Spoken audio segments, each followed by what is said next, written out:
Hi there everybody, it's UK independent demonstrator Halsey here from slimandstylish.com. Thank you for joining me today. Today I'm using the brand new Tags in Bloom photopolymer stamp set from Stampin Up. This is a Sale-a-bration stamp set, which means you cannot purchase this set, but you can earn it for free. It is a double Sale-a-bration stamp set, which means you need 2 rewards, so you need to spend £90 to get this one free and add it to your basket. But there are 2 sets of photopolymer stamps in here. There's 19 stamps overall, and it's super for double stamping. So you have this sentiment and this just pops into there and it will colour it in. But today I'm going to be using my blends with it, so let's get started. I'm going to be making this card, and this is using the Dressed to Impress DSP on the background, which I just love. It's so cute. So to start off with, I've got a panel. This is 7.5 centimetres by 12.8 centimetres, and I have got this one here which is 8 centimetres by 10 centimetres. So I'm going to pop it on like that to make my frame, and then I have my backing sheet of DSP that is 9.5 centimetres by 13.8 centimetres, and like I said, this is the DSP that's from the Dressed to Impress suite. I usually use this side because I love this side, but I've actually used this side for this card. I love how it starts out dark in the corner and goes quite light. That's the watercolour effect of the DSP. So let me show you how I've put this card together. It's quite simple. You're going to need your Memento ink pad because you're using blends. I had someone message me the other day about which black ink pads you should use with different things. If you're doing watercolour pencils, you are best, if you're watercolouring, blending, anything like that really, or you're using your Stampin' Write markers, so these ones here, the thinner ones. If you're using these, you're best to use your StazOn ink. If you're using blends, because they're alcohol based, stick to the Memento.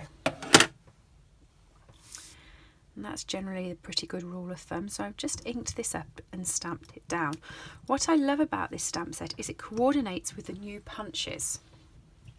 So we've got this new punch in the catalogue, this one here. And if I'd chosen to, I could stamped this and punched it. It will take the inside out, so I could double layer it up. I haven't done it on this one, but I am going to do it on this one to show you. I just grab a piece of Whisper White cardstock. The sentiment I'm using is I Miss Your Face, because I quite like that one. I think it's unusual, but it's really nice. So I'm just going to stamp that one down.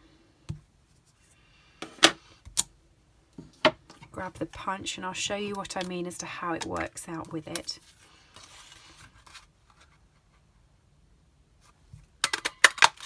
You could, if you wanted to save paper,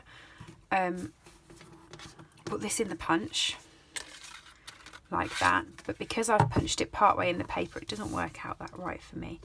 But that will just fit on the inside, if you see, and it fits perfectly. So I'm going to layer that up with some dimensionals in a second. Like I said, I didn't do it on this one. This one I kept flat. It's really up to you, but I thought I'd show you how it coordinates together. And that's it for the Memento ink. I'm going to be using a little bit of the blends. So I'm using Flirty Flamingo, dark and light. I'm using the bullet tip.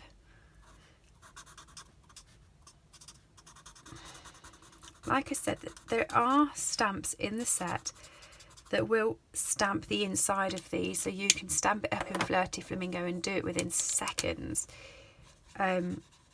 I have got a card that is showing you that. I'm not sure if it's already been on my YouTube or whether it will be, so have a look out for it.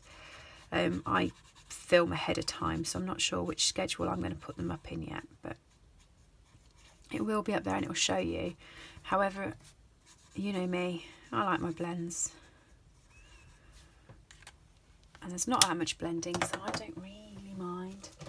For the inside, I'm using Light So Saffron. I'm just giving that a very faint bit in there. For the leaves, I'm doing Light and Dark Mint Macaron.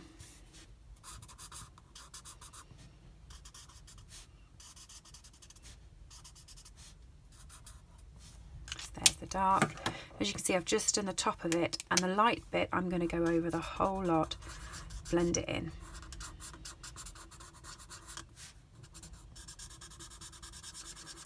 Like that.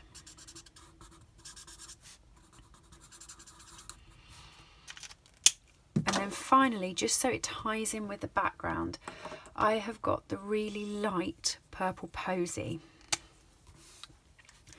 Okay, so with this, I'm just going to go around there. And I'm going to go around the whole image with the purple posy.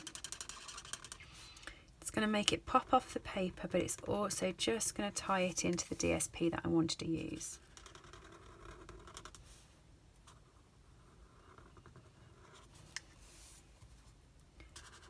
Down there. Actually, I'm thinking about the DSP in my head.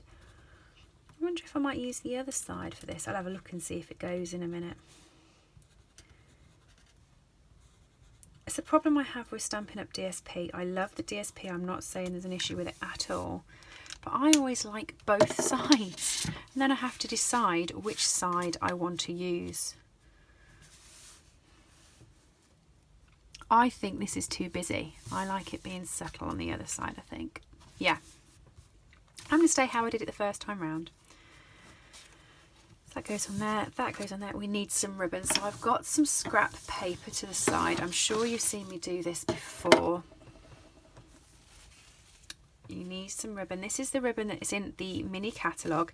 It's in the Poppy Suite. And it's crinkled seam binding. And it's awesome. This is the dark purple posy now. Just going to colour this in.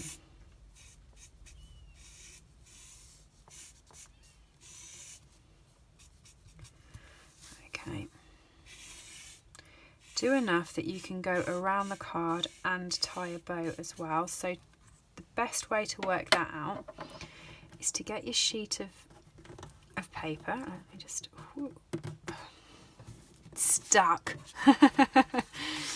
Is to get that and double it over and then work out how much it takes you to do a bow. So it's going to take me a bit more than that, probably about to there.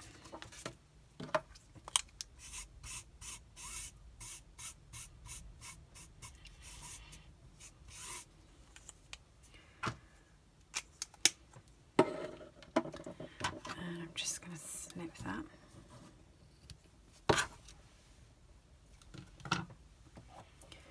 The reason why I've done this on the paper is because, as you can see, it goes through, but also I can use this to help dry the ribbon.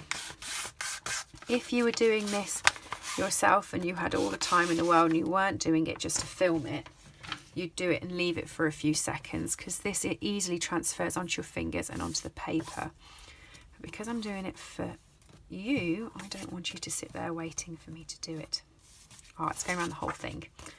That's right, Helen, get it right. So I'm just going to pop some snail on the centerpiece here, not the edges, because I'm going to stick this onto the basic black. So it creates your frame like that. I'm then going to stick the basic black onto the DSP like that, and pop the ribbon around it.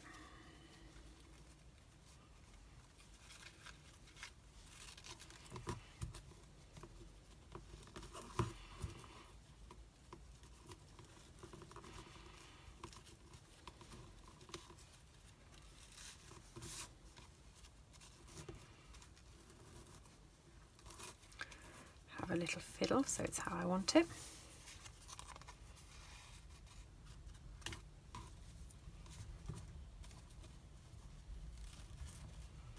There we go. I'm just going to use my scissors now to tidy up the ends of that. Actually, they're quite tidy.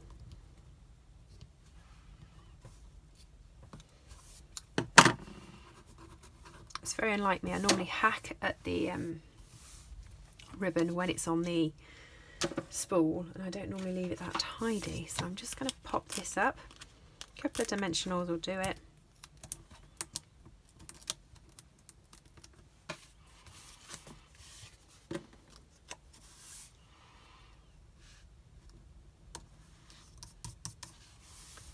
we go. And some Whisper White cardstock. So you need a piece of a very thick A4 sheet. Cut it in half and then score it in half using your trimmer. Who's got the new trimmer is a question. Is it good? I'm still using the old one. I have my new one in its packet, but until I run out of trimmer blades for my old one, I'm still using the old one. So I'm all excited about using the new one. But there we go. There's the card. That's the flat one. And that's the one using the punch and having it stood up. Okay, I hope you like that. It is using the new Tags in Bloom set. If you go over to my store, stampinup.com, go up to the header and click on buy, you'll be able to put items into your basket. If you get up to £90, you can get this for free. Isn't that great? You can't buy it individually though. It has 19 pieces in, and I would really look out for that, and it's only available during March, so if you want it, get it in quick. And if you do place any orders through me, do use my host code, as you will get a free present from me. If you've liked the video, please subscribe and do head over to my blog slimandstylish.com for more inspiration. Thanks for joining me today, and I'll see you soon. Bye.